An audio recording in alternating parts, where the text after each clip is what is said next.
Oo.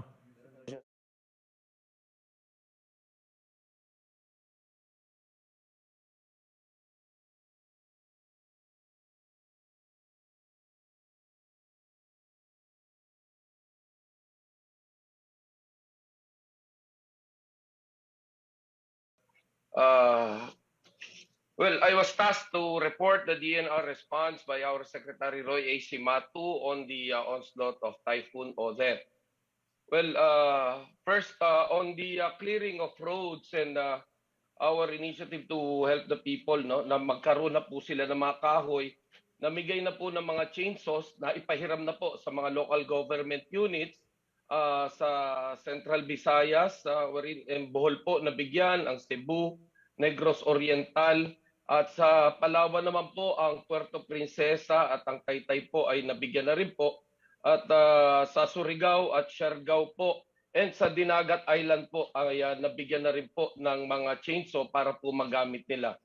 At the same time sa Caraga po ay nakapagbigay na po tayo ng 90,000 board feet of wood para ho magamit nila. 45,000 ay naibigay po sa Dinagat Island. Sa Surigao City naman po ay 25,000 and sa Siargao naman po ay 20,000 board feet.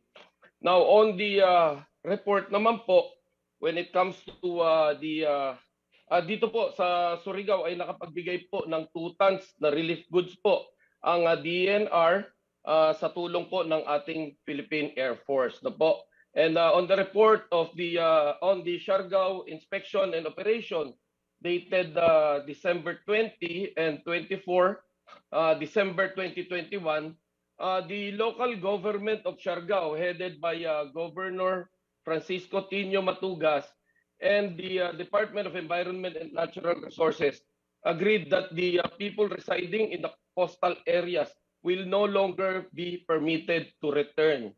It is for their safety. No po, sinisiguro po natin na hindi na po muling mangyayari ito pong nangyaring pagwasak sa mga bahay nila dahil sa lakas ng bagyong ito. No po? In lieu of this, the DNR will distribute parcel of land, no po, as per the instruction also of our President Rodrigo Roa Duterte, to qualified tenured migrants under the Protected Area Community-Based Resource Management Agreement. Ito po doon po ginagamit sa mga protected areas, no? Base po sa para ho sa kaalaman ng lahat, ang Siargao po kasi ay na-deklara pong protected area to. Kung dito po ngayon magagamit ito pong tinatawag nating PAC-BARMA, no po, which has a term of 25 years and renewable for another 25 years, no po. Kung kaya't sa kasalukuyan ay ito po yung pinakamagandang naging pamasko po natin dahil December 24 po na i-deliver ang message na ito sa ating pong mga kababayan dyan po sa Siargao. No po? We encourage the local government unit concerned to form people's organizations in different municipalities to fast-track the facilitation of PAC-BARMA. Concerned mayors were advised to identify temporary resettlement areas until such time that PAC-BARMA will be awarded. Ang ating pong Caraga Regional Office was also instructed to mobilize nurseries in the region for the tree planting activities in Siargao. Dahil based on the inspection po, almost 80% po ng mga puno natin na napakagaganda po along the roadside, lahat po talaga nasira at nagtumbahan po. We also activated people's initiatives for the coastal cleanup to remove the debris, no, that were stuck in the shoreline. Again, sakali pong magkaroon ng malakas na alon o malakas na ulan na naman, maaari pong malagay sa alanganin ang ating pong mga kababayan dyan. And 2 chopper load and 2 plane load of relief goods were delivered composed of tents, water, rice, canned goods, and instant noodles. Since very busy po ang lahat po ng mga vessels natin, aeroplano, the DNR were forced to charter planes. And of course, with the help of Governor Ryan Singson also, kung kaya't may nagamit din po tayong aeroplano. Around 100 stranded passengers in Siargao Airport were extracted using our chartered flights back to Manila and some in Butuan. More or less 200 stranded passengers were left for the next flight were also fed by the DENR team. Well, these orders are delivered on December 24, 2021 before the Christmas Eve based on the instruction of our Honorable Secretary Roy A. Simatu to assure the people of Siargao that victims of the onslaught of the Typhoon Odette also deserves a happy Christmas. That's all po, and our operation continues. We will be heading to Bohol naman po para magdala pa rin po ng aming pong mga relief goods po at makatulong sa ating makababayan doon. Maraming salamat po, Mayor. May tanong na ako sa iyo. Tanong biro lang. Saan si Roy? Well, nasa travel po siya sa Iloilo dahil tinitingnan niya rin po yung situation po doon naman sa Iloilo. Okay. Believe ako. Baka ang landing niya Boracay, ha? Sabi ko, biro lang. I know he's really very busy. And he's a hard worker. Gusto ko lang maitanong, yung lipatan ng mga tao na space in that near where they are now staying, yung relocation sa gobyerno. Ay, malapit lang po. Opo. Lupa ng gobyerno? Opo, ito po yung mga protected areas po na pwede naman hong gamitan ng tenurial instrument. Oh, good. Mas mabuti yan. Marami mo namang lupa ang gobyerno. Bigay na lang ninyo sa mga tao within the next few months. Pasa mo na lang sa sino bang sa DAR. Sa DAR para they can come in and said plan for these people in areas. Ang aking advice is kung mag-rehabilitate kayo ng isang community and you would want to look for the space, if it's a government land, ibigay na ninyo lahat. Wala nang those idle government land, idle lang of the government, not productive. Better give it to the people right away. Nandito lang siya na sino bang pumalit kay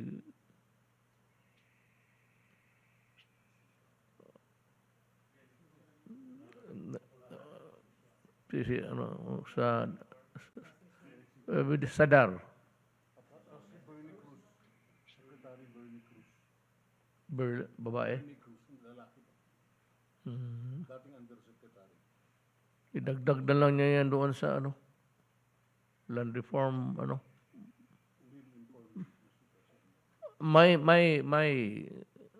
My sense is that yung lahat ng lupa na pwedeng ibigay sa mga tao, whether really they were victims of the typhoon or not, ibigay na lang yung na kaya nilang ibigay. Kaya nating ibigay lahat.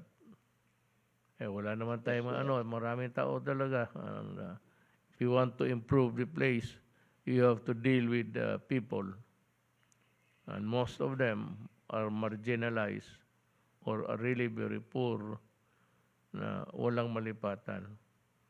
So, kailangan, bilisan ninyo ng konti.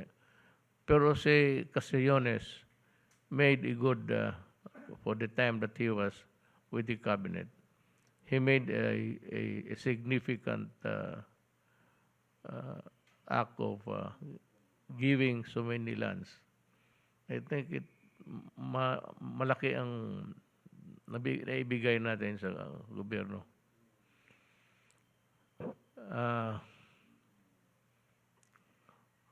Tignan ko, I just to si Sir, you want to go ahead. Maraming salamat, Mr. President. At, I have a few slides to show. William Dar, please.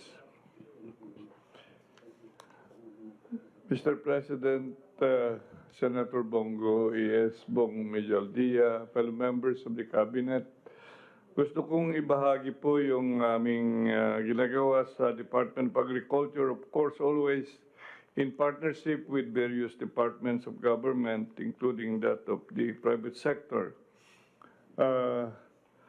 As of today, Mr. President, ang total damage and losses sa agriculture natin sa bansa ay umabot na po ng almost 6 billion pesos, still counting. And this has affected almost 62,000 farmers and fishers, and the total area affected is more than 70,000 hectares. And if you translate this into volume of loss in terms of food metric tons, that's already almost 105,000 metric tons. Now, looking at the losses by commodity, the fisheries sector has been hit hardest, followed by rice, and the third one is coconut. And of course, the others that would include infrastructure, corn, livestock, high-value crops, and other machineries, 13.7%. And again, if you look at the total production loss of rice this year to date, we have lost almost 700,000 metric tons. This is 3.4% of the 20.3 million metric tons target this year. Next slide, please. Page 3 po, walang laman yung sa slide niyo, sir. Walang laman. Okay, next. Okay, these are the available interventions. Mr. President, we are lining up a 1 billion quick response fund for the rehabilitation of affected areas chargeable to the 2022 budget, which is already almost a week from now. And second, we have ongoing now distribution of the indemnification to affected farmers. Philippine Crop Insurance Corporation is having this 828 million pesos to pay almost more than 12,000 farmers for that matter. I mean, 12,000 pesos average per farmer. So if you have the, we can pay almost 69,000 farmers for areas, in those areas affected by Typhoon Odette. The other intervention is we have from the Agricultural Credit Policy Council set aside 500 million pesos as a survival and recovery assistance program, and this will be good for 20,000 farmers and fisherfolk, and each given a loan of 25,000 pesos. The other interventions, next slide please. We have this prepositioned rice seeds, 314 million worth, 129 million worth of corn seeds, 57 million worth of assorted vegetables from the 2021, and we can add more from the 2022 budget. These are already ready for distribution to those affected farmers. The Bureau of Fisheries and Aquatic Resources has already extended assistance to affected fisherfolk at the amount of 47 million pesos and continue to procure more materials for the construction of boats, for that matter, fishing boats. And On the intervention coming from the Philippine Coconut Authority, of course, as I mentioned, coconut is one of the most devastated commodities, about 25.7%. They have uh, deployed chainsaws also in southern Leyte, 50, in Siargao, 30, and 50 additionally will come for Caraga region. So, next slide. These are the available seats reserved, Mr. President. For rice, 73,958 bags, 24,032 bags for corn, and 5,632 kilograms for assorted vegetables. And this is for the various regions affected by Typhoon Odette.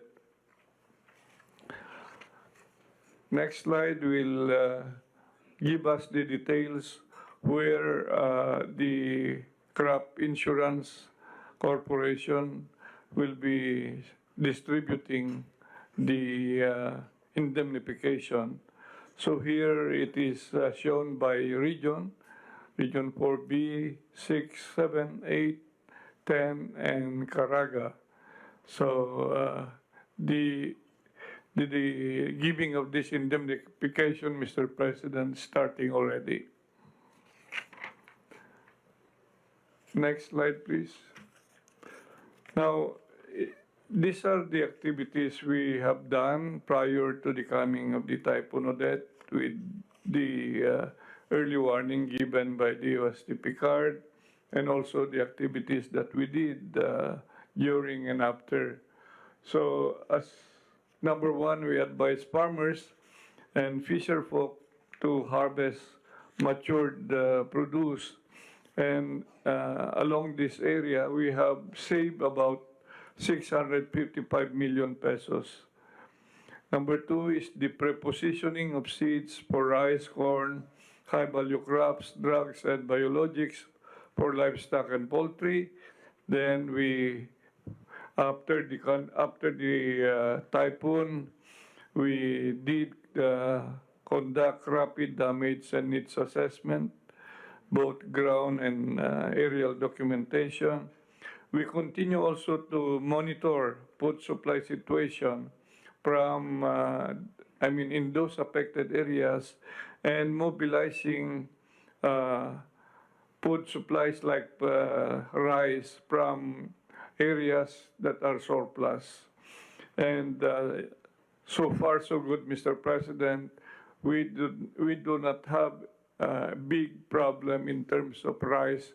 Rice is so much available in most of the areas, but of course there are those areas that have been just slightly affected because of logistics concern.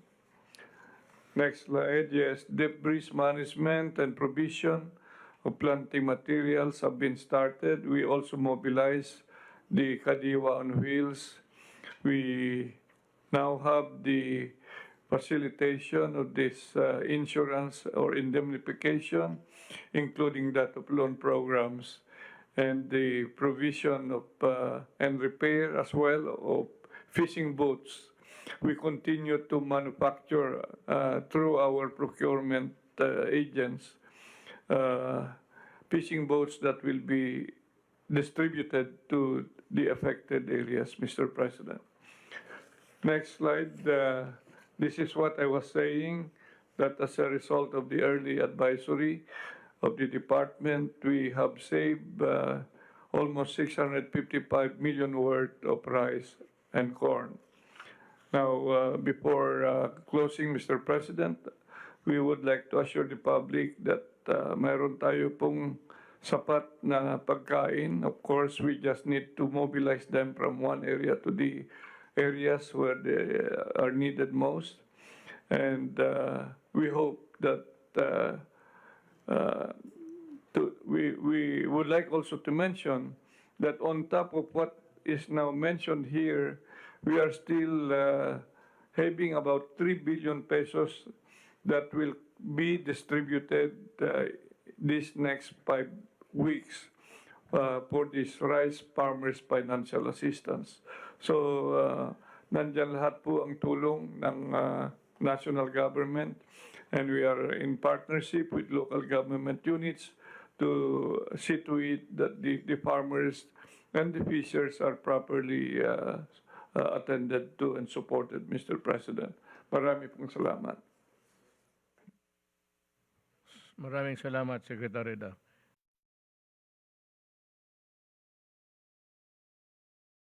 Well, you go ahead. Yes, Mr. President, I have a short presentation as well.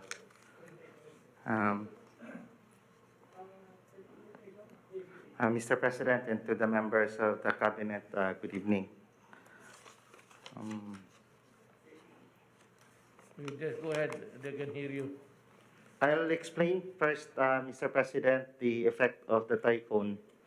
Immediately after the typhoon passed, the telecommunications were badly hit, primarily because the typhoon also affected the fiber transmission lines of the towers. Not many towers went down, but the primary problem of the typhoon path, dito po lalo na sa may Surigao, sir, ang tinamaan po dito are the fibers that connect the towers from each other. And when those fibers were uprooted and also torn, nadali po immediately yung telecommunications, not just of Surigao, sir. Immediately after the typhoon hit this place, most of Mindanao even went dark in terms of telecoms, because that connection of our internet and telecoms flow from this path po. So kung napansin niyo po, around December 17, 18, wala pa rin po kayong masyadong interrupted pa rin dito sa may Davao even, and most of Mindanao. And then sir, dito sa Bohol and Cebu and the Negros Islands, the effect po yan, because although some of the towers have generator sets for 2-3 days, naubos po agad, sir. The lack of power from Bohol and Negros affected the sustainability of the telecommunications as well. So, and the same is true for Palawan, sir. So, dual, sir, no? Yung towers, kahit hindi sila naputol ay natumba, ang problema ay the power lines that sustain the telecommunications went down. Next slide, please. Immediately after po, we created Task Force Odette. We asked Yusek Alan Silor, our head of emergency communications, to head the team. And we also asked our directors from various regions to plan the logistics and transport. I'm so thankful for Secretary Lorenzana. He volunteered to deploy our flyaway VSATs and gensets to Surigao and Siargao. Next slide, please. I'd like to explain, sir, the total loss of communication to all the places was so disruptive that we had to create a two-pronged approach of the restoration, of the augmentation. Sir, a lot of people are asking, is it our job to be able to restore the cellular signal? Sabi ko sa mga Globe, Smart, and dito, they were asking me, how can I help? I said, don't bother with emergency comms.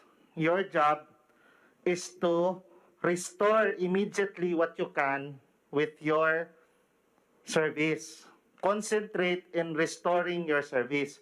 So for example, si Smart, nagpapatulong siya mag-transport ng mga tao at kagamitan. we helped them rather, the ICT helped them transport their people and equipment to the places.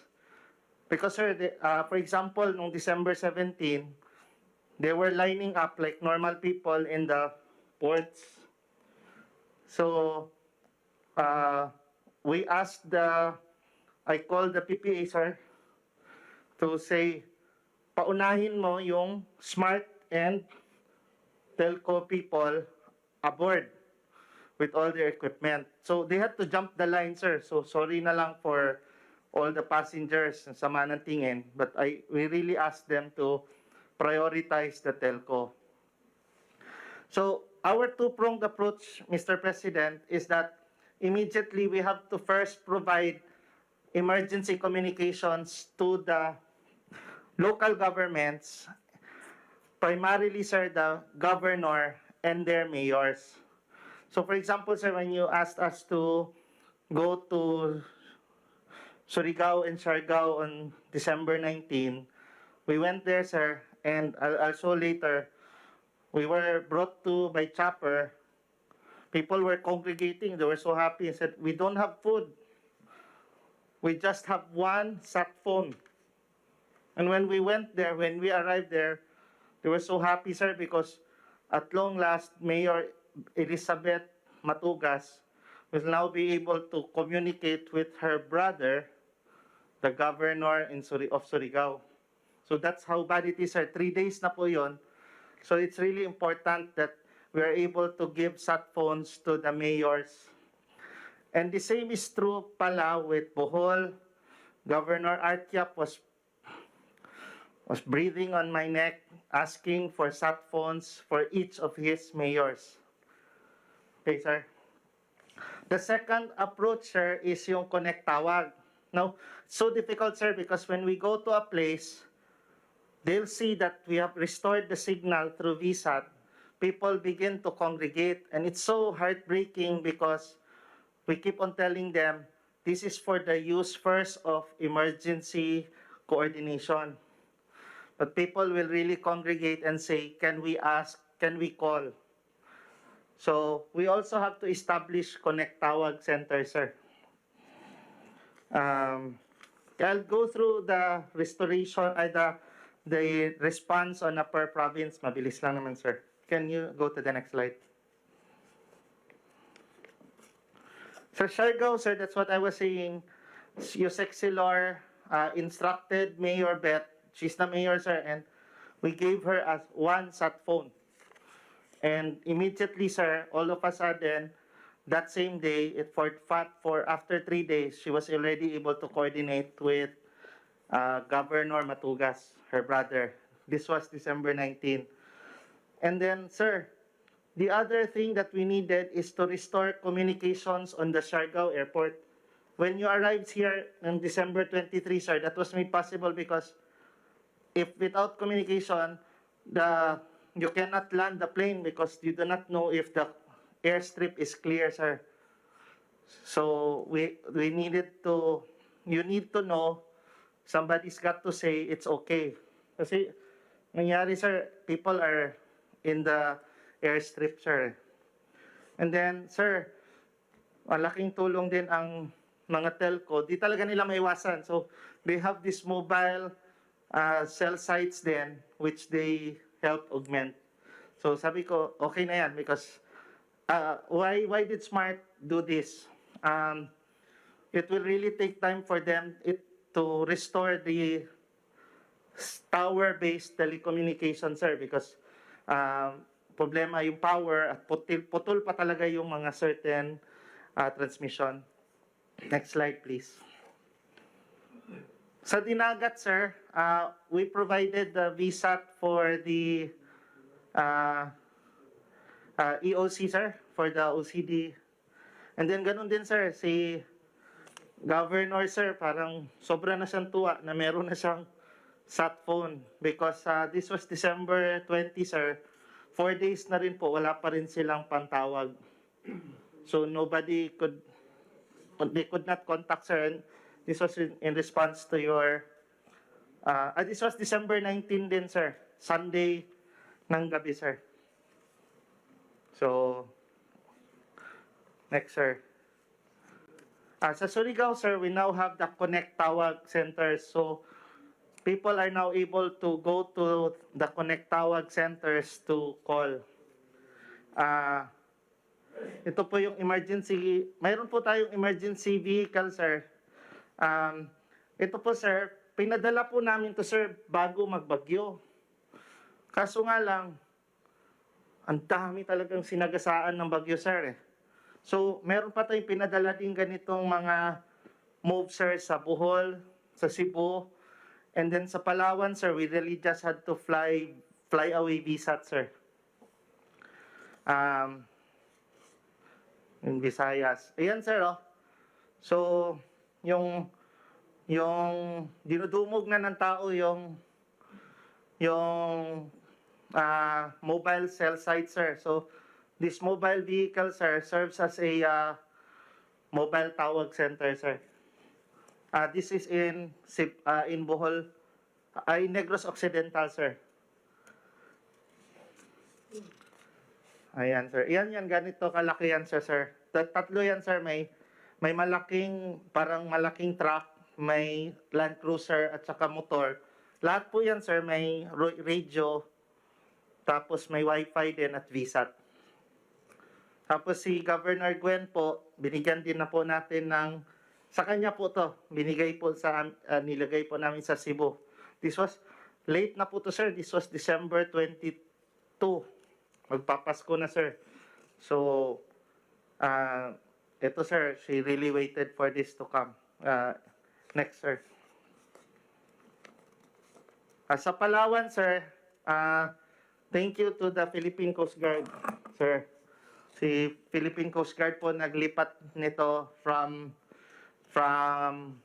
Batangas. Dinala po to Palawan, sir. So, pero awa ng Diyos, sir, we already have power in Palawan, except for 5 barangays. So, we have to lend the GenSat, sir. So, I was telling Sec Kusi that we really need gasoline because hindi naman nagtataas ang presyo, sir, pero kulang ang supply, di ba? So, yung GenSats, generator, sir, apart from powering the VSAT, magcha-charge pa ng cellphone, nagcha-charge na rin kung ano-ano, sir. The commercial telco, sir, as we said earlier, we asked them to concentrate on restoring their services. Sa Palawan, sir, 95% na silang okay. So, malapit na rin naman silang maka-restore. And then, 60% sa Visayas, 64% sa Mindanao. Si Smart naman, sir, nag-increase na rin, sir, 76%. Palawan, 78%. So, sir, you might be wondering bakit mababa pa rin. Power po talaga ang kulang. At power yan ang reason. Pero pag meron na yung power, sir, sindi agad yan, sir. And then dito, sir, reach 75% in Mindanao. Yan, matatapos yan sila siguro, sir, before New Year, sir. Thank you po. Last, sir, requested actions, we need fuel. At saka we need the help of the PNP to help protect the Connect Tawag dahil dinudumog po, sir. So, kung walang police, mahirap silang pa-fall in line at saka yung iba nagtetelebabad, sir. So, pag may police po, medyo napipigil, sir. And then, hirit na ako ng number 3, di yata nadagdag sa kan. I was asking Sec Art earlier, as soon as possible, as soon as pwede na talaga, sir, we need to also still be prioritized in the transport, sir. We are still to deploy about 100 VSATs and SAT phones in the next few days. And we are simply asking ma-prioritize ang aming, para siyang ano sir, parang bypass lane ba? So pag nagpakita ng DICT card, pasakayin ka agad sa commercial planes or commercial ports, sir. Thank you po.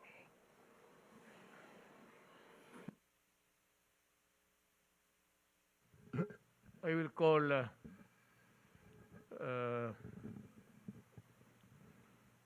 Secretary De Rosario, then si Rolly, Secretary Bautista. Then maybe we'll ask the Secretary of Education.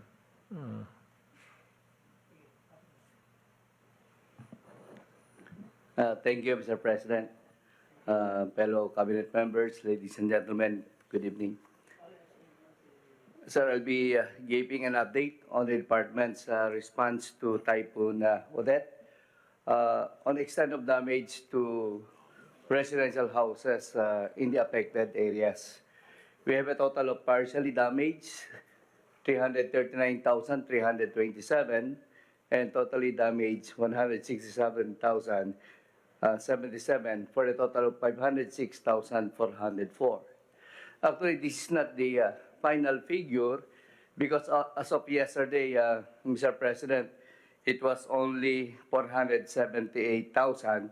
So just for a day of reporting, it increased by 28,000. So it's now 506,404.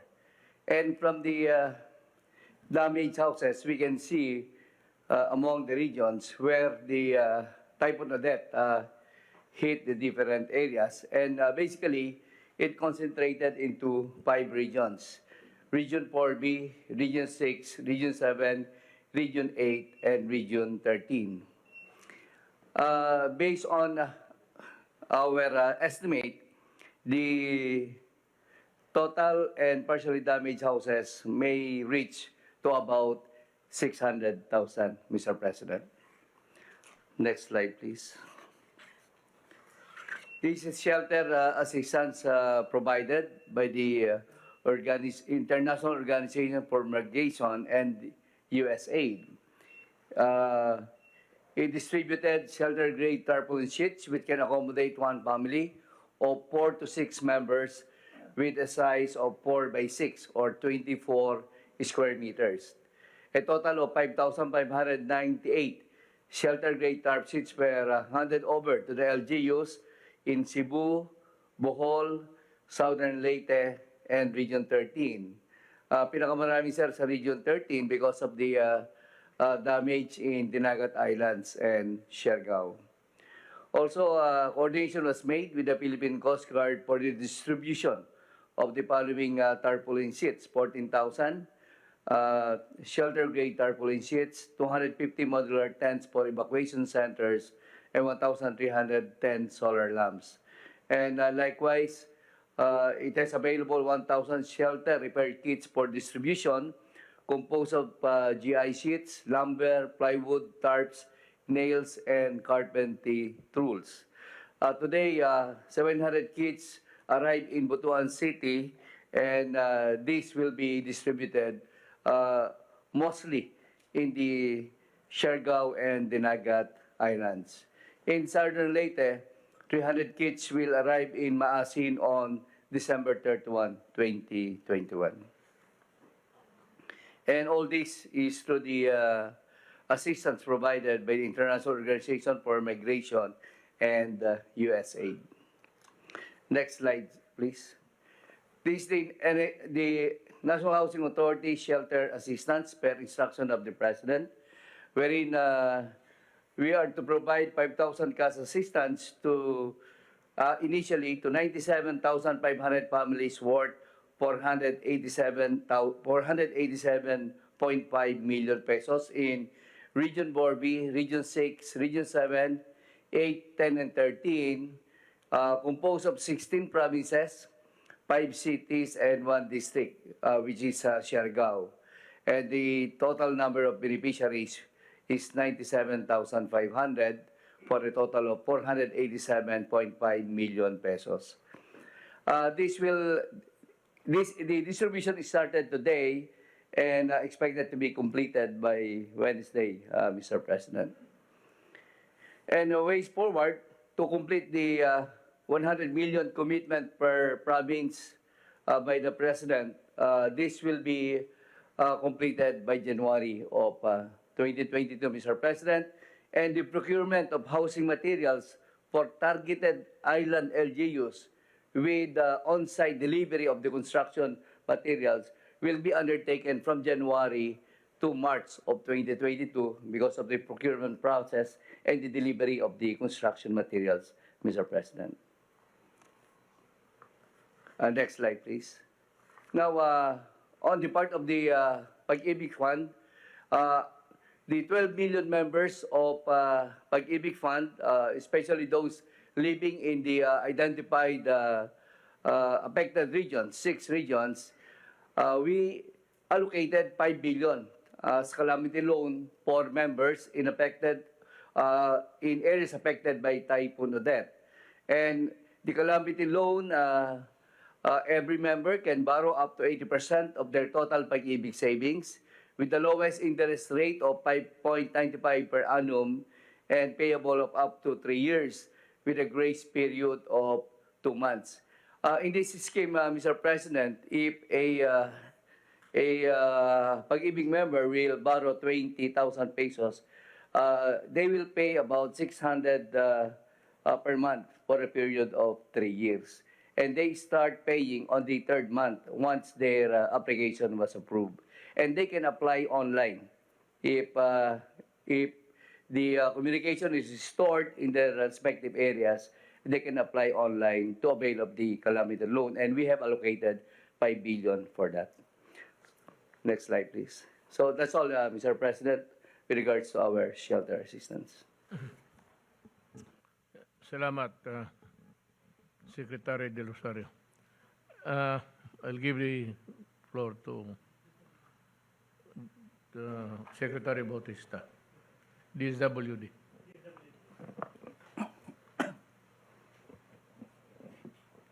Could you show my slide, please? Mayong gabi, Pangulong Mayor Rodrigo Duterte at sa ating lahat. Salamat po sa pagkakataong may ulat ng DSWD ang ginawang pagtugon sa pangailangan ng mga biktima ng Bagyong Odette, katuwang ang ibang sangay ng gobyerno. Ang aking pong iulat ay naglalaman ng mga datos ukol sa mga programa at serbisyo ang ating naiabot sa mga mamayan ng Regions 4B, 6, 7, 8, 10 at Caraga. Bago pa dumating ang Bagyong Odette, nagplano at nagsagawa ang mga DSWD field offices ng mga paghanda at mga preparasyon gaya ng pre-disaster risk assessment analyst group meeting, pag-activate ng quick response teams, pag-preposition ng family food packs sa mga estratehikong lokasyon, at patuloy na pag-repack ng food packs and non-food items. Ang kabuong bilang ng ating family food packs, next slide please, na naka-preposition bago dumating ang bagyo sa mga affected regions ay nasa humigit kumulang 100,000 family food packs na nagkakahalaga ng 60 milyong piso. Makikita po sa slide ang breakdown per region. Next slide. Sa kalagayan naman po ng mga pamilya at individual na na-displace dahil sa Bagyong Odette, may 7,400 evacuation centers ang binuksan sa mga apektadong rehiyon. Nasa halos 700,000 pamilya ang namamalagi rito o katumbas ng mahigit 2 milyon individual. Samantala, ang mga nasa labas naman ng evacuation centers, next slide,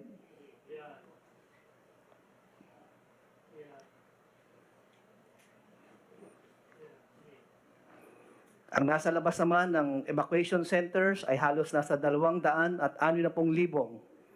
pamilya o katumbas na 960,000 individual. Next slide. Narito ang buod ng mga programa at serbisyong na ihatid natin sa ating mga kababayan. Umabot na sa humigit 175,000 family food packs ang ating naibigay sa mga nasalanta ng bagyo. Tuloy-tuloy din ang pagsasagawa natin ng mga assistance to individuals in crisis situations, payout para sa burial, medical at financial assistance ayon sa assessment ng social workers. Ang inisyal na halagang ating naibigay ay umabot na sa 400,000 piso at patuloy din tayo nagbibigay ng mga psychosocial support services. Next slide. Okay. Narito rin po ang buod ng mga family food packs o FFP's augmentation natin galing sa main warehouse ng Pasay City at sa iba't ibang field offices na dinala sa mga apektadong rehiyon. Sa kabuong bilang, mahigit sa 100,000 family food packs na ang ating na-augment sa mga apektadong field offices. Samantala, ang DSWD ang nag-facilitate at namahagi ng mga natanggap nating donasyong food and non-food items mula sa ibang bansa. Lubos po tayo nagpapasalamat sa mga karating bansa sa Asia na sa pagpapaabot ng tulong katulad ng bigas, tubig, generator sets at iba pa. Mula naman sa mga local donors, nakatanggap din po tayo ng food and non-food items na na-transport na sa Surigao sa tulong ng Philippine Coast Guard noong Disyembre 23. Ang iba pang mga donasyon naman ay kasalukuyang nire-repack sa main warehouse ng DSWD sa Pasay City. Ang mga tulong at donasyon po ay hindi natin may paparating sa ating mga kabayan kung hindi dahil sa pag-agapay ng AFP at Philippine Coast Guard. Nais ko lang i-highlight ang tulong na binigay sa atin ng AFP at saka ng Philippine Coast Guard dahil kung wala sila, hindi natin kaagad mapaparating ang mga food and non-food items apektadong probinsya. Ganon din yung ating kapulisan kasi ang ating kapulisan bukod sa peace and order na binibigay nila sa ating mga food and non-food items, sila rin po ang nagbubuhat at nagkakarga pag-akyat ng family food pack sa mga air and naval assets at pagbaba nito sa kanilang mga destinasyon. Tayo ay agarang nakapagmobilisa ng mga air assets sa tulong ng Philippine Air Force na nag-transport ng food and non-food items na may bigat na mahigit sa 100 tonelada sa apektadong rehiyon. Ang Philippine Navy naman ay nagmobilisa rin ng kanilang assets na nagkarga na mahigit na 1,000 at 400 toneladang relief goods patungo sa apektadong rehiyon. Gumamit din ng iba't ibang assets ang Philippine Coast Guard upang tumulong sa pagtransport ng humigit sa 400 toneladang relief goods sa mga apektadong lugar. Sa ngayon ay mayroon pa tayong natitirang standby and stockpile funds na nagkakalaga ng mahigit 860 milyong piso.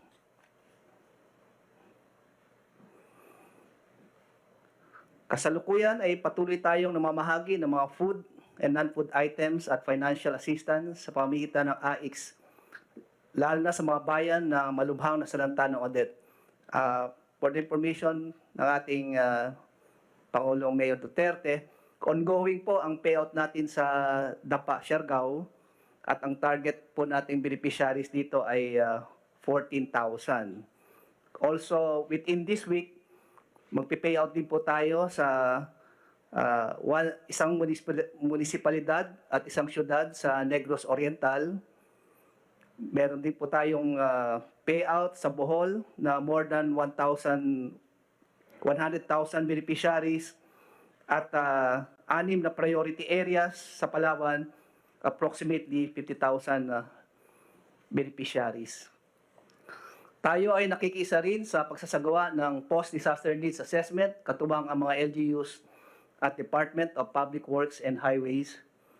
At panghuli, tayo rin ay nagbibigay ng psychosocial first aid intervention sa mga individual at pamilyang apektado ng bagyong Odette kasama ng Department of Health. Dito po nagtatapos ang aking ulat, Mayor, at maraming salamat po. Salamat, Secretary. Tawagin ko sino ba mauna dito? Mauna to. Secretary Halad.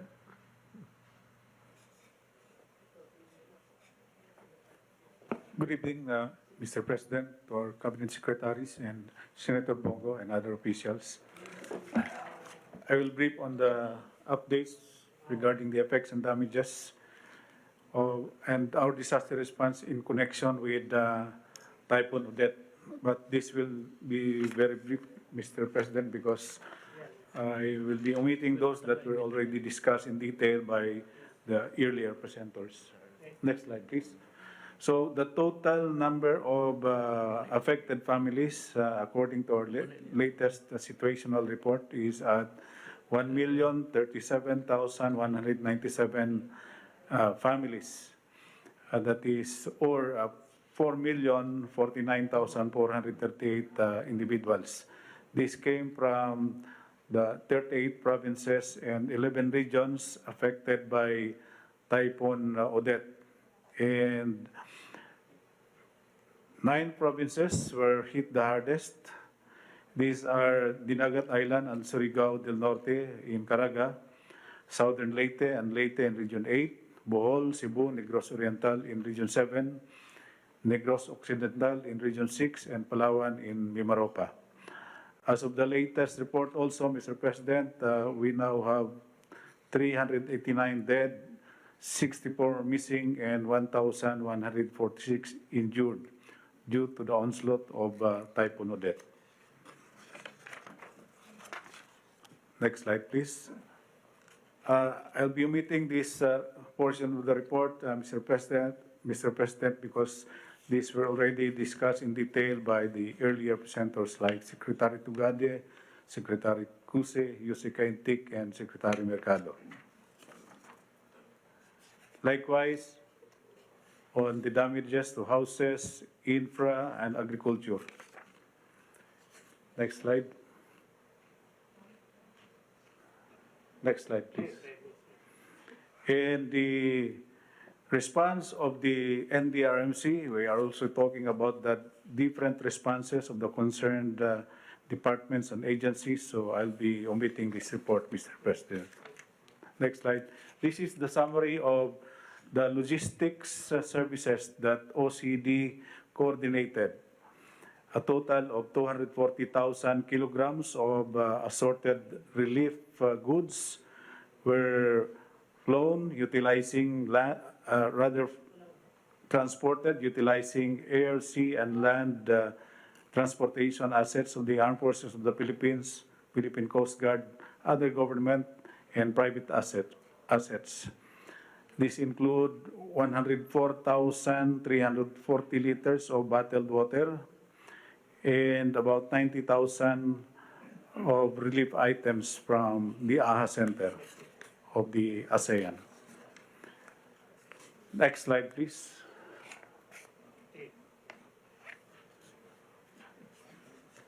These are, back pa.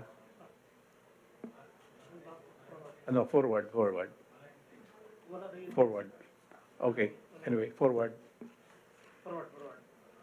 These are the disaster management facilities that we activated. 7 government command and control centers or emergency operation centers activated. The main EOC is at the NDRRMC Operation Center in Camp Aguinaldo. This is hosting the response cluster or crisis management team meetings. And it is likewise replicated in the different regions affected. Mimaropa in Batangas City, Iloilo in Region 6, Mactan Air Base in Region 7, Tacloban City in Region 8, Cagayan de Oro in Region 10, and Butuan in Caraga City. We also activated 3 emergency logistics hubs. We are using as main logistic hubs the Delsa warehouse in inside Camp Aguinaldo, Quezon City. Since the stocks of this warehouse were already distributed, this is empty, so we are using it as drop-off points for donations and their staging points. We also established a logistics hub in Mactan Air Base and in Surigao City. In the event that more international assistance will be coming in, we are proposing to establish one-stop shop in these sites as the need arises. Mactan International Airport as our main one-stop shop, and NAIA in Pasay City and Davao City Airport. Next slide, please. We are monitoring these donations from domestic donors. We monitored donations from 43 government agencies and 79 private organizations. And these are the recipient localities: Bohol, Cebu, Leyte, Negros, Palawan, Surigao, and Siargao. And these are the items that we have received: mostly food, water, temporary shelter, shelter kits, construction materials, medicines, hygiene kits, learners and teachers kits, temporary learning spaces, generator sets, and fuels, and the others as shown. Next slide, please. For international assistance, we have monitored these offers. 16 countries are offering their assistance, 5 international organizations likewise. We have accepted the donation from Japan through JICA, and for reporting to DFA are the assistance from Israel, Taiwan, China, and the AHA Center. Next slide. Let me add also, Mr. President, that we have delivered a total of 104,340 liters of bottled water from Ormoc and Laguna plant of Nature Spring. And today, we are transporting 1 million bottles to the Port of Manila. This will be loaded on a Navy ship and to be transported to Visayas. And tomorrow, one civilian cargo aircraft will be ferrying 30,000 bottles to Palawan. And ongoing also is the land transportation of 750,000 bottles from Ormoc to Southern Leyte and Leyte. We are also assisting in the provision of tarpaulins and succulents. The succulents can be used as temporary dividers for the temporary shelters of the affected families. And for our way ahead, Mr. President, we are now coordinating and planning for the conduct of post-disaster needs assessment, which will formulate the which will be the basis for the formulation of the rehabilitation and recovery program or plan of those areas affected. So that's all, Mr. President. Good evening. Thank you, Yusek Khaled. Yan ang sinasabi ko. This is the time when the law should apply. The law on the proclamations of calamity should not be dependent on the assessment of the damage, because that exercise should come days after the catastrophic event. Na sinabi ko, kaya napilitan tayong not really disobey, but I told the COA, if I have to wait for that report, it would come about 1 week, 3 to 1 week. So the resulting, not really delay, but the period of assessment comes very much later. But anyway, yun yung tingin ko that's the flow of the law sa ano. We would like to ask si before si ano Ma'am Secretary Briones, how are you faring with the face-to-face schooling of the children? We are proceeding with our plans to expand further the face-to-face implementation. Our pilot effort has been very successful. Sa lahat ng mga schools na inopen natin, public, private, international, as well as other types of school, wala ni isang COVID incident. Walang serious incident of ill effects on the children. So we believe that we can proceed. And we thank you for your permission given to the Department of Education and the Department of Health, as well as the DILG, to continue the assessment of schools which can be eligible for the expansion of face-to-face, Mr. President. But first of all, I would like to apologize for my non-physical presence because the results of my PCR tests did not arrive on time. I'd like to inform you, Mr. President, that I was in Region 7 before, during, immediately after, and I was also stranded for 3 days in Negros Oriental, along with other officials of Region 7 because of the problems which were already described. I will try to endeavor to make my assessment and report as brief as possible because the report on education, Mr. President, mirrors what has already been reported to you as happening in the other sectors of government, as well as the actions which have been undertaken. So I will focus on those which are relevant to education. Our first slide is that, of course, 11 regions were affected, 121 school division offices, 29,671 schools, and 12 million learners.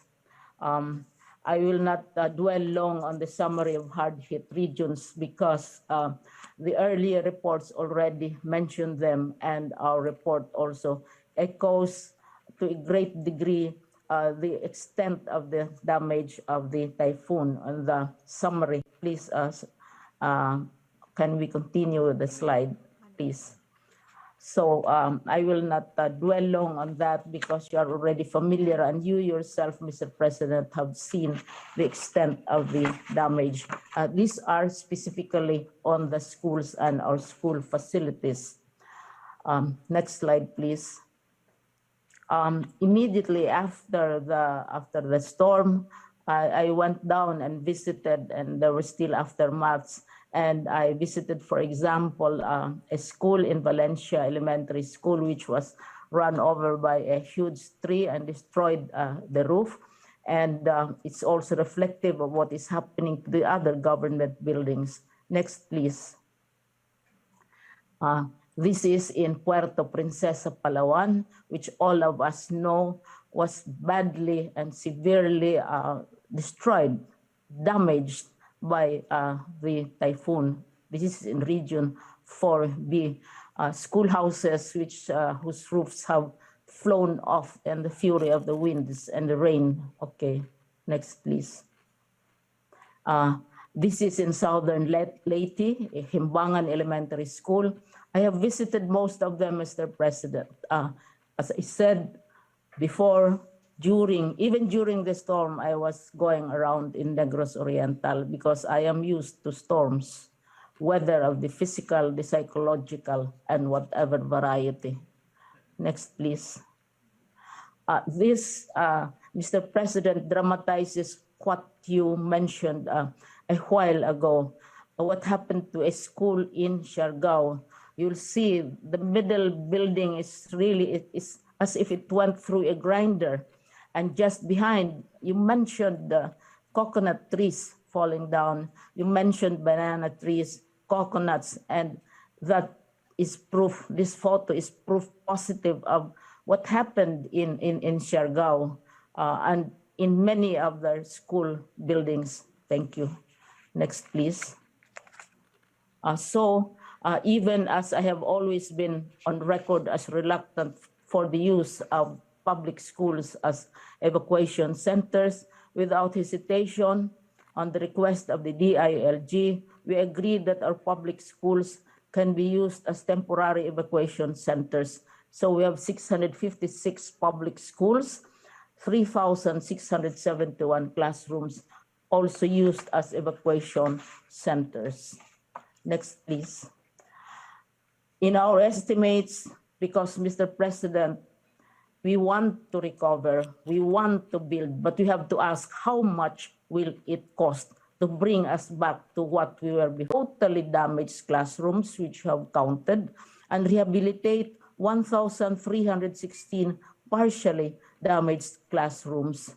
We will probably be looking at the 2022 budget as soon as it is passed, and will plead and beg for consideration, as we will be probably using a portion of the 2022 budget for rehabilitation.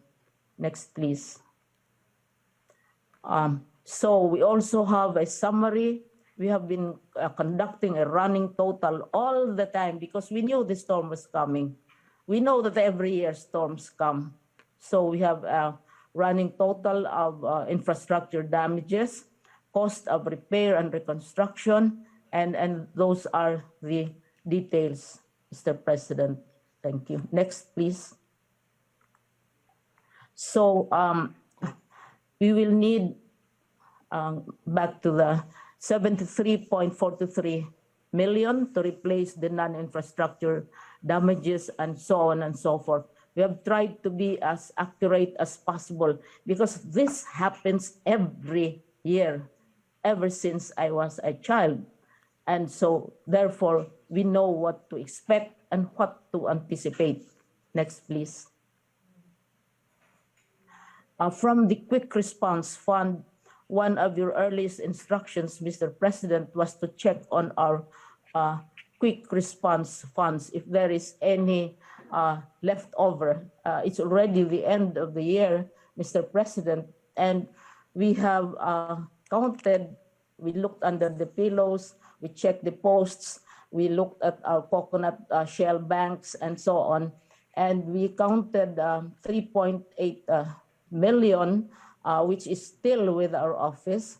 And we also counted continuing funds which are available. This is 227 million, which can also be used. And these are savings from current funds and continuing funds, which have already been downloaded to the regional offices. We immediately did this because we know that all the speeches, all the tears in the world will not bring back those buildings, will not bring back our facilities without the necessary financial resources and the cooperation of everybody. Next, please. We also identified, Mr. President, 200 million more in funds with the Department of Education, which we will use to fund the printing of modules which are still necessary for our face-to-face or our blended learning approach.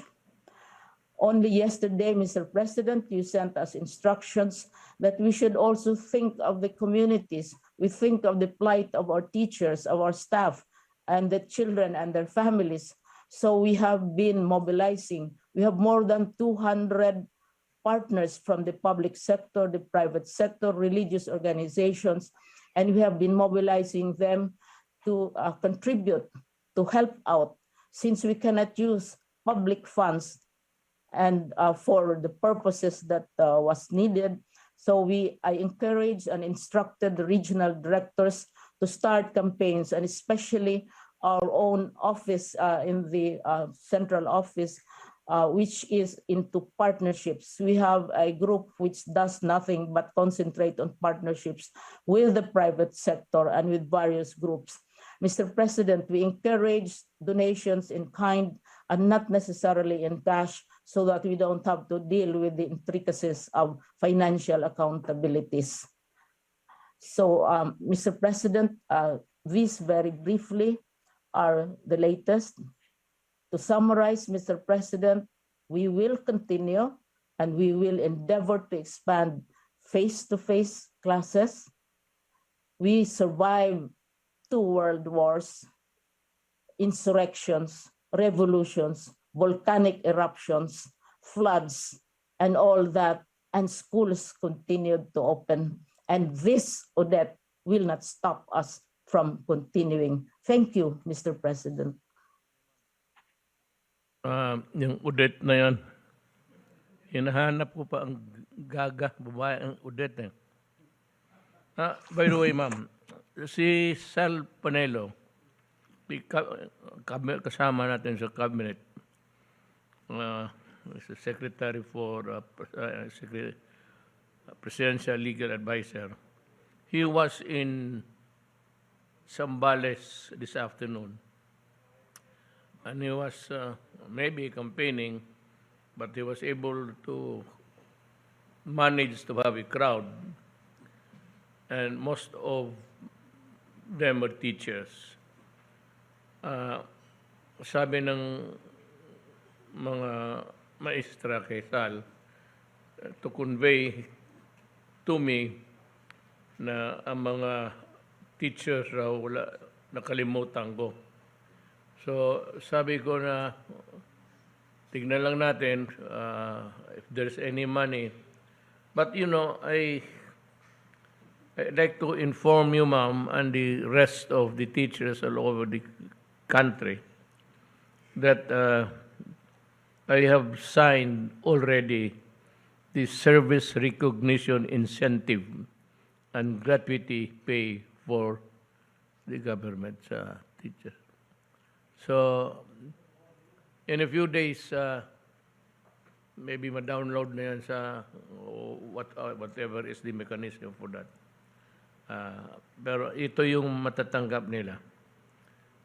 Service recognition incentive and gratuity pay for the government of employees.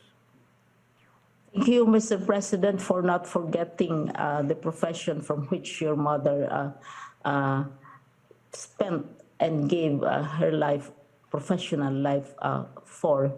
Only last September, Mr. President, you signed an order granting 910 million pesos for 1,000 award for each teacher during Global Teachers Day.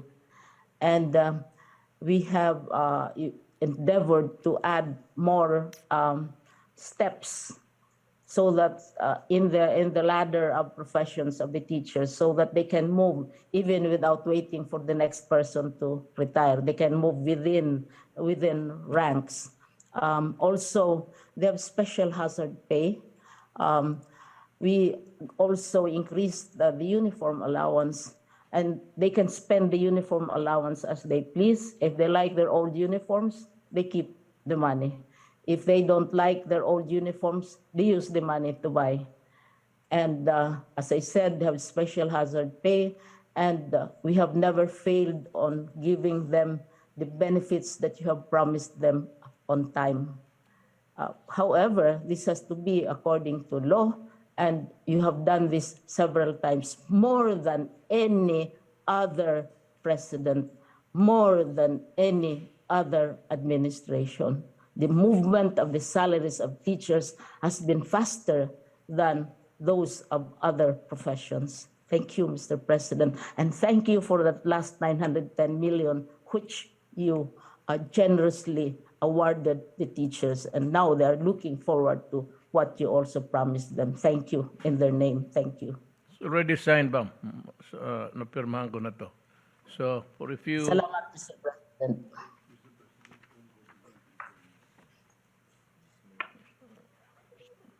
the document I signed was authorizing the grant of service recognition incentive to government employees for fiscal year 2021. So, I hope that ma-download ito kaagad at least before Christmas, New Year, para bagong taon meron silang hawak na pera. Yan ang pinahabol ko. Ma'am, my mother was a public school teacher. So, anak lang rin ako ng maestra. So, kaya medyo nauuna. You really deserve it. That is what government has formulated and prioritized. So, kung ano man yan, it's a delegated power by Congress to authorize the President to may pera na. So, good luck to the teachers. I hope I have contributed a little bit of happiness to them this Christmas More season. than a little bit, Your Excellency, Mr. President. Thank you, ma'am. Now we Thank go you. to yung hinahabol ko, si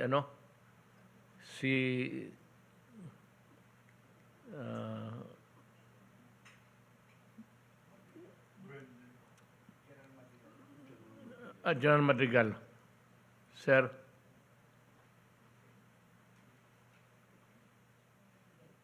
General Yes, sir. Madrigal, can you hear me? Mayong gabi po, mahal na Pangulo. Mayong gabi po sa ating mga miyembro ng kabinete.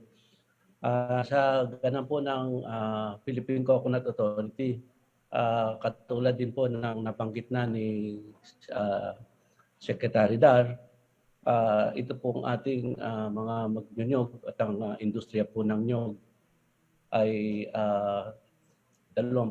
bali 25% po ng damaged agricultural crops natin ay ang ating nyugan. Katunayan po, about 10 million coconut trees po ang totally na damage sa atin. Ang karamihan po nito ay sa Region 13, nasa mga 5.7 million trees po. At sa Region 8, about 3.9 million trees. Meron din po tayo mga partially damaged pa. Maabot din po ng doon po sa mga nasabing rehiyon na tinamaan ay nasa mga 11 million trees. Although ito po mga partially damaged trees ay pwede pa rin po nating ma-rehabilitate. Now, ang ating pong ginawa, katulad po sa nabanggit din ng ibang ahensya, ano po tayo ng mga chainsaws, nasa mga 500 chainsaws po yung ating ipinapamahagi sa lalong-lalo na po sa Caraga at saka sa Region 8. At ito pong kasama po ang aming mga tauhan sa Philippine Coconut Authority na para masiguro rin po na yung pong mga qualified trees lamang ang ating maputol. At para po naman mas save natin yung iba pang mga puno na nakatayo na pwede pa natin mapakinabangan. At dito po yung po mga puno na mapuputol, pwede po magamit, sabi nga po ng ating mahal na Pangulo, ay pwede rin itong maitulong sa pagpapatayo ng mga temporary shelters. At katulong po ang ibang ahensya sa clearing operations na ginagawa natin. Now, sa tulong po na ating gagawin, maliban po dito, kami po ay naglaan, lalo-lalo na po sa darating na ating 2022 budget, yung pong ating mga tinamaan na mga puno, i-concentrate po natin yung ating coconut fertilization program, nasa mga 225 million po ito, dito po sa mga rehiyon na tinamaan ng Region 4B, Region 6, Region 7, Region 8, Region 13. At ganun din po, ito pong ating intercropping sa ating general appropriations po ay nasa mga 34.4 million na doon din po natin i-concentrate para po magkaroon ng pagkain ang ating mga magsasaka.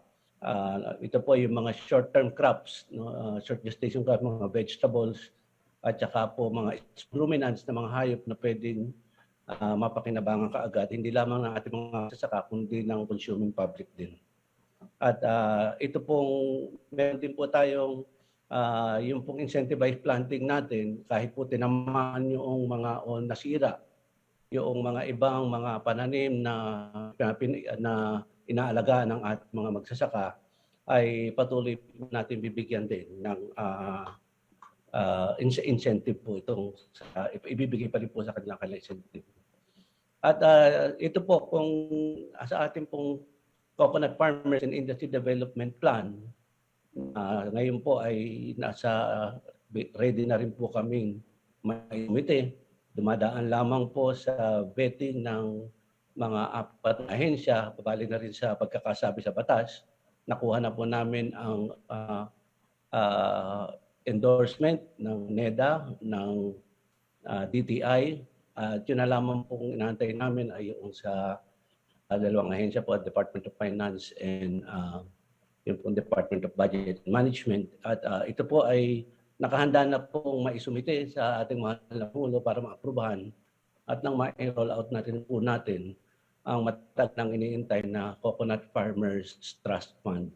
At kung ito po ay magagawa sa unang taon po, dahil po sa batas ang sabi ay 5 billion, out of the 5 billion na initial allocation, ang nakalaan po doon sa mga na pwedeng magamit sa rehabilitation and social protection sa ating mga magsasaka, umaabot po ng mga about 835 million ang nakalaan po doon sa mga rehiyon na nabanggit. Karamihan po dito, farm improvements, yung po mga native livestock na pwedeng ipamigay sa mga magsasaka. Meron din po tayong dairy program doon. Crop insurance, kadagdagan po sa binanggit na Secretary Dar na meron din po doon nakalaan ng mga about 117 million dito sa mga rehiyon na ito na ibibigay po ng Philippine Crop Insurance Corporation. At ang meron din po tayong of course yung sa ating hybridization, yung pong pag-replenish ng ating mga pananim. At ito po sa ngayon, ang ginagawa po namin, yung iba pa rin mga available na mga planting materials natin ay itatransport po natin doon sa mga tinamaan lugar upang makapag-umpisa na po ng replanting ng mga natumbang mga puno. Yun lamang po, mahal na Pangulo, marami po salamat. Salamat po, General Madrigal. Yung gusto kong marinig yung movement rin ng the Armed Forces of the Philippines. May call on the Chief of Staff.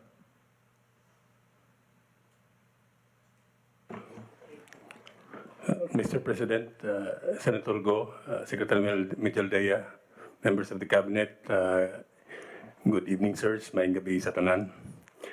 The updates of the AFP was included in the earlier presentation on the DND AFP HCDR operations. As reported earlier, sir, the AFP has deployed over 6,800 personnel in the different regions. Next slide, please. And these are also augmented by the deployment of our air assets from the Philippine Air Force. We have, next slide, we have actually deployed 27 of our aircrafts, including the 11 Black Hawks, which were very, very helpful in the rapid damage assessment and the relief operations that we executed from Cebu to the different islands. And most of these aircraft have been flying daily, and some have been performing 2 to 3 sorties every day just to maximize the transport of supplies. Next slide. These are the total number of goods transported. And we also facilitated, as reported earlier, the evacuation of stranded tourists from Siargao, numbering 324. Next slide. 15 of our naval assets were also deployed, including the biggest ship that we have, BRP Tarlac. This is LD-601, which is actually now back here in Manila after Porfirials. Next slide. So we were able to transport over 1,400 tons through our naval assets. So this is the summary of the resources being deployed. This includes also 769 land assets. They are trucks, military trucks, transporting supplies from the different ports to the different destinations. Next. And the total number of stranded tourists and individuals evacuated, and the tonnage and volume of supplies being transported. Next. Aside from employing the personnel in the affected areas, we were also redeploying units from outside of the area. This includes a battalion-size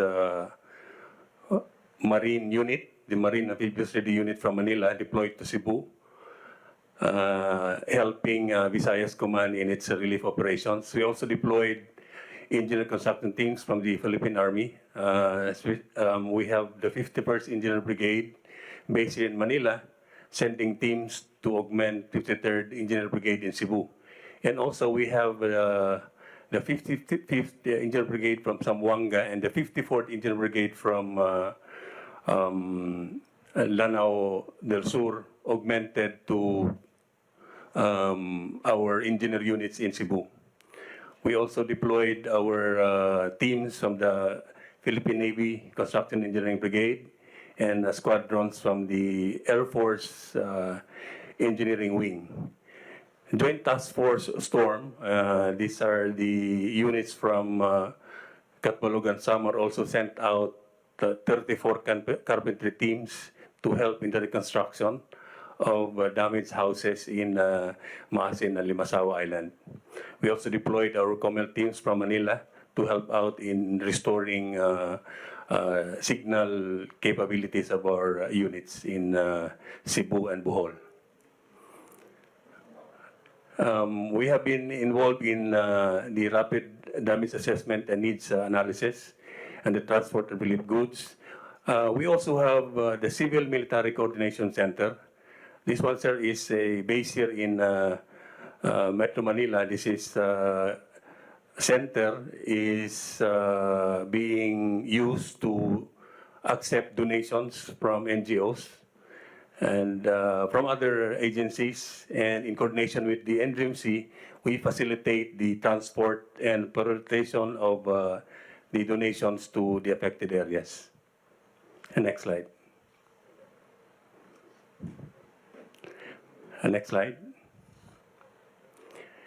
We have also coordinated with the Philippine Navy affiliated reserve units.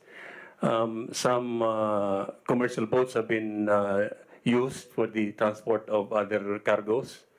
We have Galdelos 2 and Santa Clara Shipping. These are Philippine Navy affiliated reserve units. Per the initiative of the Philippine Air Force, the Philippine Airlines also accommodated 5 tons of relief goods from Manila to Cebu. We have also deployed our mobile kitchen to Cebu. And we also help us facilitate the donation of the government of Israel to Siargao. And yes, yesterday and 2 days ago, we conducted Operation Christmas Drop by sending goods and supplies to our detachments in the West Philippine Sea. These detachments were also affected by the typhoon.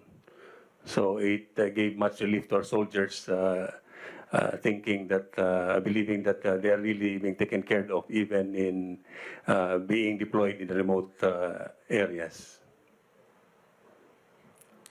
We also facilitated the arrival of a C-130 from Taiwan carrying donated relief goods.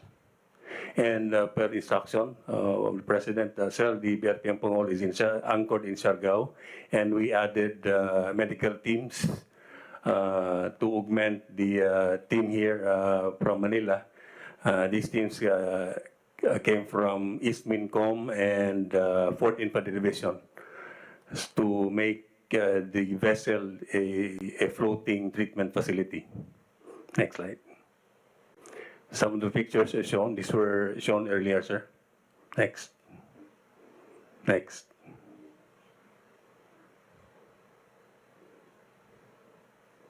Ito yung, please, this is the Navy boat 550, the second biggest Navy boat that we have, sir, carrying trucks. Some of the trucks are owned by Meralco and WSS, helping out in the restoration of power and water supply in Cebu. Next.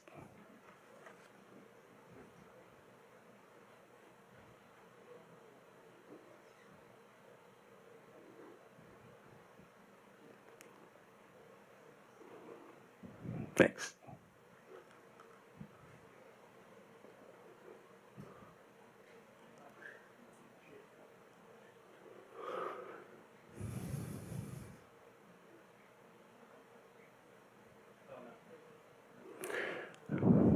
In closing, sir, even as the AFP is deploying forces and personnel in affected areas, we would like to assure the President that the AFP has sufficient forces and personnel securing the other regions of the country, sir. Thank you, sir. Maraming salamat sa AFP. Nakita ko no umikot ako, and I am more than almost gratified by the response of the AFP. Again, para sa the rank and file, and of course to you, General Centino, maraming salamat po.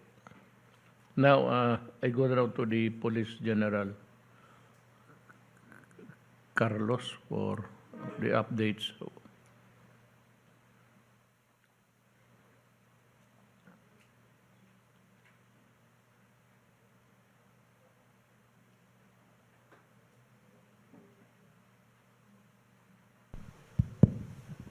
Magandang gabi po, Mr. President, Rodrigo Roa Duterte, to Senator Bongo, Executive Secretary Attorney Bildaldea, Cabinet Secretaries, ladies and gentlemen, magandang gabi po. Ito, ang ulat po namin ay yung naging bahagi po ng ating pambansang pulisya sa ating pong just a short background po. Noong December 14, kami po ay nag-activate po ng aming Subcommittee on Natural Disaster and National Disaster Operating Center pagpasok po nung Typhoon Odette nung December 14. At immediately po ay nag-send out po kami ng advisory sa lahat ng mga police regional offices na maaari pong tamaan ng bagyong Odette. At sila po ay aming binigyan ng instruction na i-activate naman yung kanilang mga respective regional disaster incident management task group. So these are the actions prior to the arrival of Odette or cause siya ng damage. So, on the situation update po, makita po natin na we have identified 1,179 evacuation center kung saan po ay tumulong po ang ating mga kapulisan upang ito po ay masecure. At yung meron po tayong recorded po dito na yung ating po mga affected families at mayroon hong 570,000 displaced person, at naulat na po earlier yung pong mga casualties nitong ating pong nangyari dito kay Odette. Next slide po.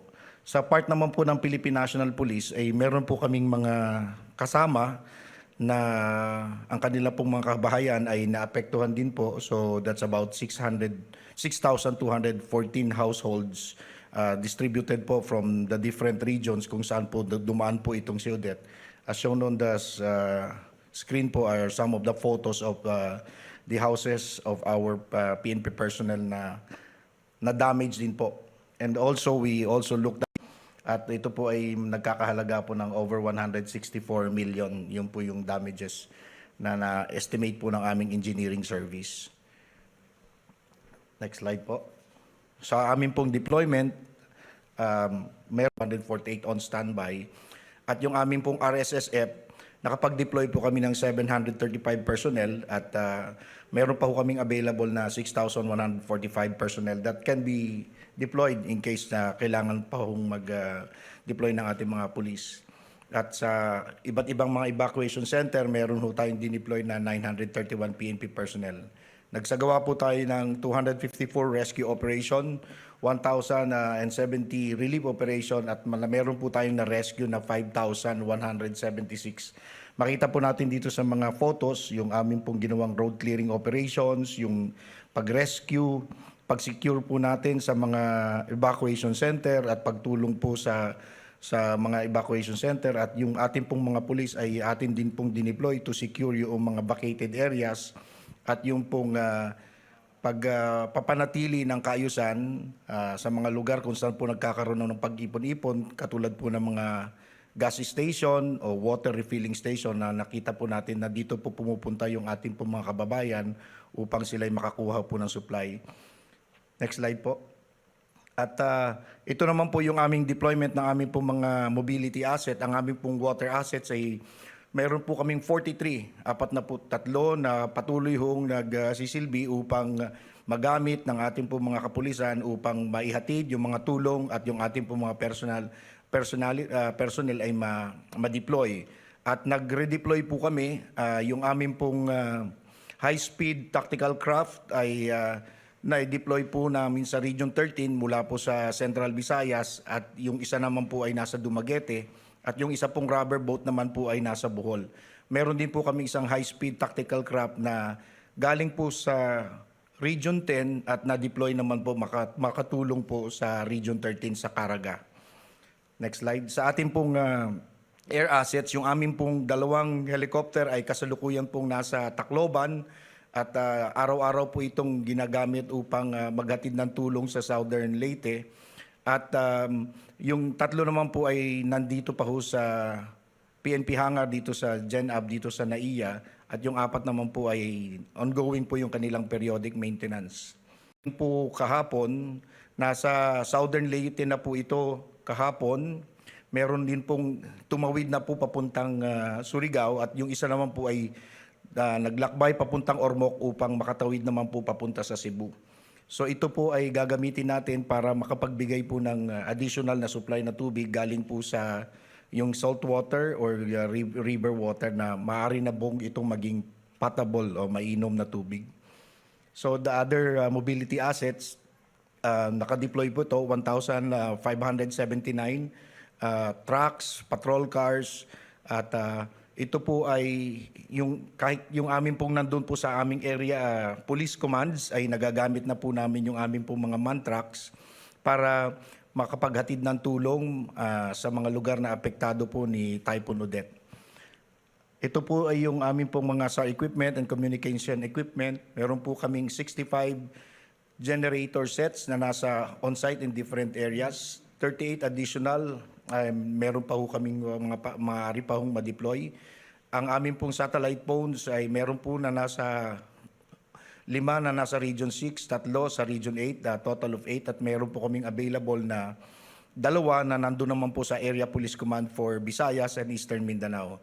So nag-deploy din po kami ng chainsaw sa amin pong ginagawang pagtulong sa road clearing sa DPWH at patuloy ho itong nagagamit sa ating pong road clearing operation. Sa hanay po ng Philippine National Police ay meron po kaming tulong na nakalap. Voluntaryo po ang ating pong mga pulis ay nag-ipon ng kanila pong mga maaring itulong sa aming mga kapatid na pulis na naapektuhan. And we were able to generate 16 million pesos and an additional 11 million worth of goods. Ito po ay as early as December 18 ay nag-conceptualize po kami ng Police Big Brother concept kung saan immediately po ang Police Regional Office 5 ay Sila po ang naging big brother ng Region 8 sa Southern Leyte on December 18. Bumaba na po sila kaagad at naghatid po ng tulong. At yung pong mga regional offices na sa Mindanao ay Region 11 and 12 are supposed to help Caraga. However, sabi ng Region 10, hindi na ho nila kailangan po ng tulong. Inabot na rin po ng Region 9, Region 10 at BAR ang tulong ng ating pulis doon naman po sa mga kababayan natin sa Region 13. So nung sinilip po namin ang Panay Island at Negros Island noong December 18 ay ang ating pong Police Regional Office 4A ang siya naman pong tumulong sa Western Visayas. At ang ating pong mga Police Regional Office sa Luzon, Region 1, Region 2, Region 3, Cordillera and NCR, ifinokus po namin for Region 7. Doon po namin binigay yung mga tulong na yan.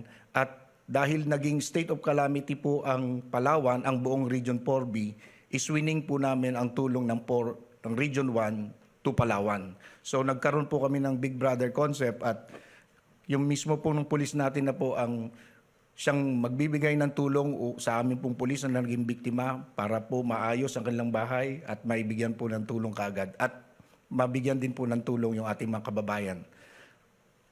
And after po nung pagpupulong sa Cebu noong December 23, nung tayo po pinatawag ni Presidente, nag-usap po kami ni Chief of Staff and he stated that he will do a Christmas drop. So ang ginawa lang po namin, nag-conduct din po kami ng pagbibigay po ng tulong, ngunit may dala po kami mga candy, mga laruan para po dun sa mga kabataan. At in all the affected areas, ginawa po namin to simultaneous. At yung hindi naman po affected ay naggawa din po sila ng Operation Christmas Drop to reach out to depressed areas. So two-way, nakakaatid na po kami ng tulong ay napapasaya po namin. And I would like to thank the concept of given by Chief of Staff AFP. Twinik lang po namin ng konti at the same with the Armed Forces, itutuloy po namin ito hanggang December 31. So moving forward, patuloy po yung aming pagtulong sa search, rescue, relief and retrieval operation kung kakailanganin at yung aming pong pagpo-provide ng security sa mga evacuation center at sa mga community at yung iba pa pong request.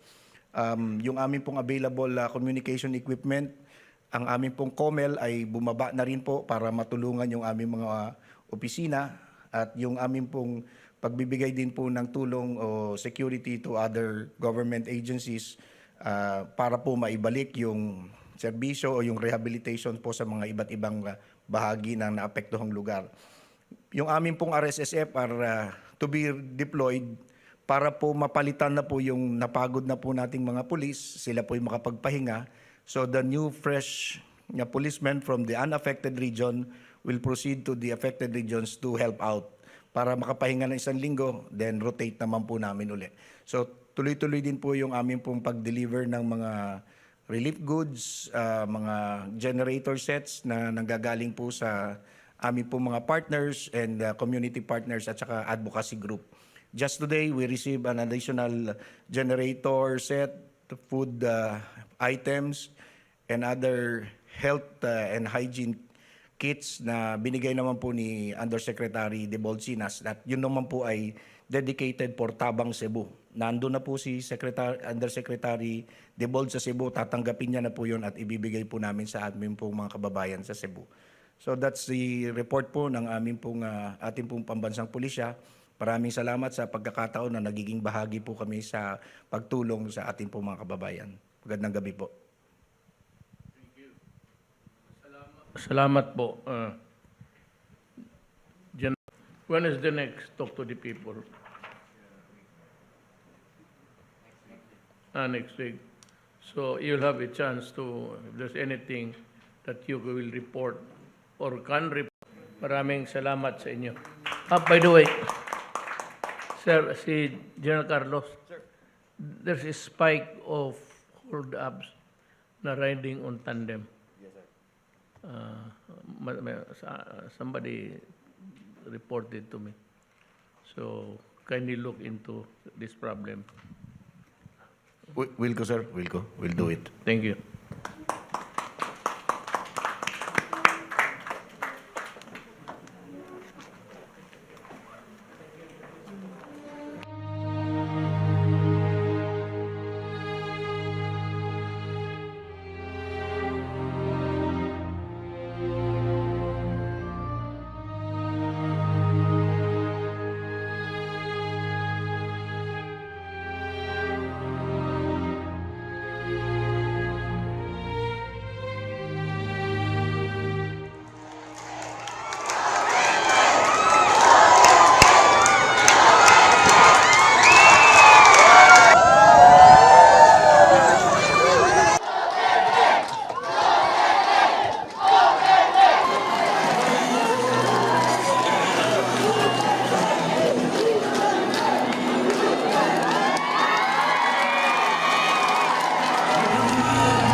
New Year, talagang lalabas ako.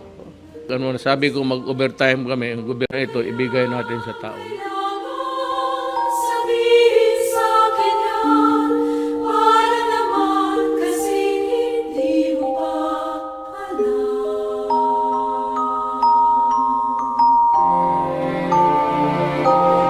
Aking araw-araw ay iyon lang, hindi pa mula pa nung ikaw ay aking nakilala.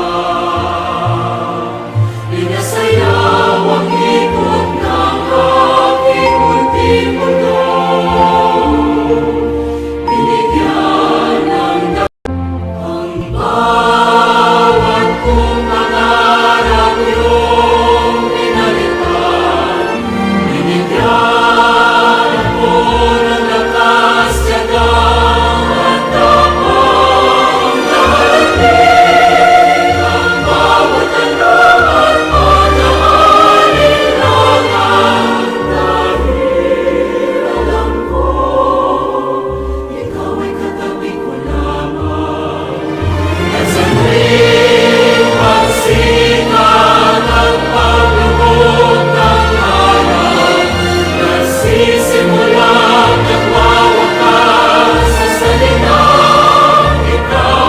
Kaya wag mo lang itanong ka, ano ba sa akin ay kulang? Dahil bawat araw kasama ka ay Pasko.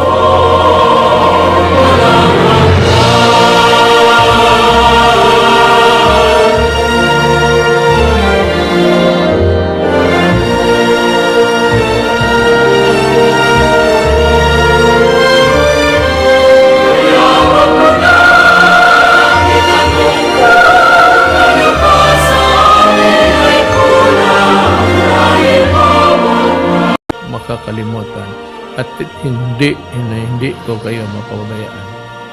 Maraming salamat.